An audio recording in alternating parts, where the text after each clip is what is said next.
If you are eyeing a leadership role, but you're not yet leading and you wonder if you're actually cut out to be a leader, or if you are leading a team, but find it kind of hard, challenging, and worry that you might not be made for this job, then this episode is for you. We're going to talk about the answer to the question, are you cut out to be a leader?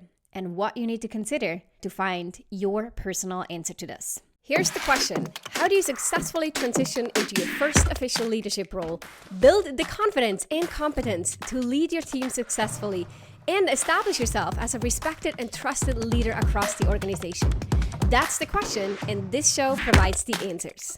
Welcome to the Manager Track podcast. I'm your host, Ramona, and I'm on a mission to create workplaces where work is not seen as a source of stress and dread, but as a source of contribution, connection, and fulfillment. And this transition starts with developing a new generation of leaders who know how to lead so everyone wins and grows. In this show, you'll learn how to think, communicate, and act as the confident and competent leader you know you can be. Welcome to this week's episode of the Manager Track podcast. So here's kind of a fun behind the scenes kind of thing. When I am in a group of people, new people that don't know anything about my work, and they ask what I do for a living or what my job is, and I say to them that I'm a leadership coach and that I work with managers directly and I help organizations develop their leaders, then they often sort of find it interesting, like, oh, that's fun. So you must know the answer to whether leaders are born or made. And it's funny because it's kind of the headline question that we sometimes even see on social media. And I do think that sometimes people expect me as a leadership coach to have some elaborate, unique perspective on this question. But I actually don't. And I don't think any leadership coach or executive coach, at least that I'm aware of, would have any unique answer to the question other than a very clear, straight to the point, leaders are made, ! kind of answer. So I thought I'm going to talk about this a little bit on this episode because I'm fully aware that people ask themselves these questions ahead of taking on a leadership role, which I actually think is a really good thing. But also people ask themselves this question when things get rough, when they are leading and it's challenging and it's hard, and they might find that the people aspect of their role or the leadership aspect is the hardest or the most energy draining. And they wonder, you know what, it was so easy when I was an IC, an individual contributor. And sometimes I wonder if I should just go back and be in an expert leader role again versus a people leader role. And maybe I'm just not cut out to lead. I do have a perspective or an opinion on this, and I want to share this with you in this episode. This is not a long one, and I want to actually get straight to the point. Because when we think of leaders, we sometimes think of these big names, right? It could be Abraham Lincoln, it could be Martin Luther King, it could be Mahatma Gandhi. It could mean, as for me, someone who's practicing Stoicism, it could be people like Marcus Aurelius, or even Steve Jobs, or Bill Gates, or Jack Welch. These people that we have in mind that we associate with leadership. And we may think that's a certain type, and they have it. They have the it factor, and they are the people that others want to follow. One thing for sure when we look at these people that we would label as leaders more closely is that, one, they were all very different kind of leaders. And two, they weren't born that way. They all went through ups and downs, through challenges, struggles, tribulations for that matter. They all developed that sense of leadership or became that leader that we then or currently remember them to be. But that's not how they got started. And it's often, even the picture that we have of them is not the full picture. It is a story and a perception that we have of them. The only person of which you know the entire story is you. So even your direct manager, even the CEO in the organization that you work at, you only see a fraction of the full story. And so sometimes I think we're losing sight of the fact that other people have challenges too. They may receive tough feedback. They may fail. They may mismanage a situation. They may frustrate someone else or feel like they're letting someone else down, or they have people leaving the company and they blame that specific person for their departure. We just don't know. we usually only know the tip of the iceberg and not the full story. But when you're assessing yourself on whether or not you're cut out to be a leader, you know the entire story, not just the tip of the iceberg. You know also the shadow side, the dark side below the surface of the water, the heavy, edgy corners of the bottom of the iceberg. And so we naturally have a different perception of ourselves than we usually do of other people. Other people, they often present the good side, and especially as leaders, you have to be aware that you're representing a certain image. You want to create a sense of confidence, and you want to obviously come across as a person that others want to respect and that others like. And so we're presenting something as leaders. We're not sharing our entire emotional roller coaster inside, or the inner world, or all the challenges that we're facing. Those things are often not public. Okay, so that's the first thing to be aware. The second thing to be aware in terms of this question, whether or not you're cut out to be a leader, is that, as I said, there's not one way to lead. In fact, in academia, there are over 350 definitions of leadership. And that just goes to say that what we define as leadership is not what the world defines as leadership. I actually think it's a good thing. We should not have one way to lead. There's also not one leadership style. I'm always getting a little revved up when people say, what's your leadership style? And here's your leadership style. It's like, okay, there's a dominant style or a default style or the most natural style. But then leadership is all about flexing your style to better meet other people and situations. And so as you grow in leadership in terms of the actual experience that you have, you will change, as well as your ability to expand in terms of breadth and different styles will expand as well as you continue this leadership journey. So first off, what we see in other leaders is not the full picture. The only full picture that we have is that of ourselves.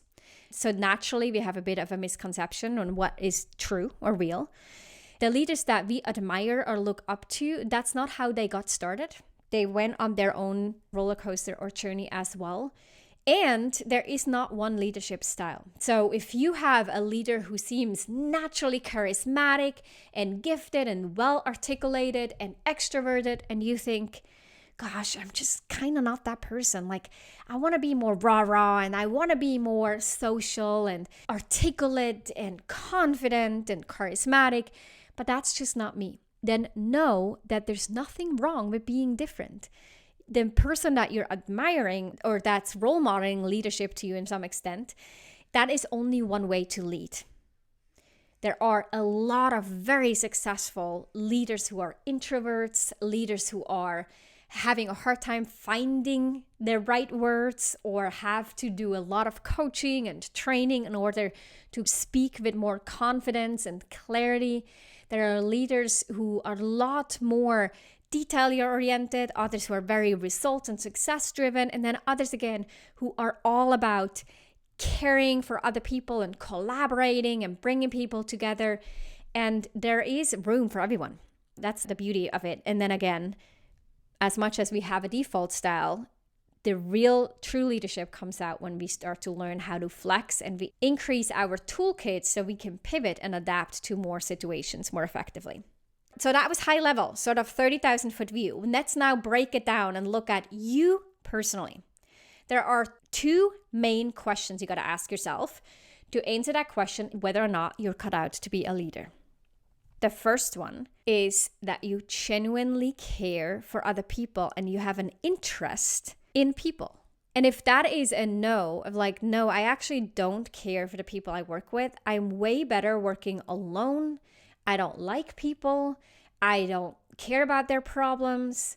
I don't care what they do and what they want. I just need them to work and show up and execute so that we can bring our project to the finish line or see we can deliver on what we need to deliver. Then that would be a sign that your strength profile and what motivates and energizes you may not be the right fit for a leadership position. Could you do it? Probably. You could learn and adapt. Would you feel fulfilled and would it be fun and would you enjoy leading and would other people see this as a genuine effort? Probably not. And there is a difference between sort of being a mediocre manager who gets the job done and then leaders people love to work for. So could you do it? Could you be the average manager and coordinate work and deliver results? Probably. But the leaders here that we're talking about, being cut out not to be a manager, but being cut out to be a leader, that genuine care and interest for people, I believe, is a prerequisite. The second question that I think you should think about and ponder on is whether you're okay stepping away from the technical expertise and stepping into the realm of relationships. What I mean by that is, as you are progressing as a leader in your leadership career, the technical expertise will become less important. The leadership aspect, and I'm specifically referring here, communication, relationship building, coaching others, strategizing, creating a vision, getting people on board, all these factors will increase in importance. Yes, being credible in terms of the technical skills and your expertise is very helpful and is helping to build, specifically fosters trust. Yet, you will be doing less of that and more of other things. And one of the challenges that some people have brought to me that they have, and when they wonder, should they stay in a leadership role or not, and they want to talk to me about their decision, is that they say, I feel like I'm losing touch in my industry. I realize everyone else knows more about the job or the technical aspect of my job. And I'm thinking here, for example, coding. Everyone else knows more about the code than I do. I really enjoyed being in the weeds of things, or other people are actually crafting these messages or they're closing deals. And I'm sort of behind the scenes. These are no longer my relationships, or this is no longer my code, or I feel like I'm not keeping up with the trend. I feel like the technology is changing so much, or the field is evolving so much. I'm not keeping up with it because I am busy and preoccupied with the leadership part of my work and my responsibilities. And if you're not willing to make that trade-off, if that is hard, then even if you're equipped to be a leader, you may not feel aligned with being a leader. You might find yourself down the road, sooner or later, in a position where you think, oh my gosh, I regret stepping away from the technical part of my work because now I feel like I'm behind the curve and I have to catch up, and I don't like it. I liked and enjoyed working really in the weeds of things.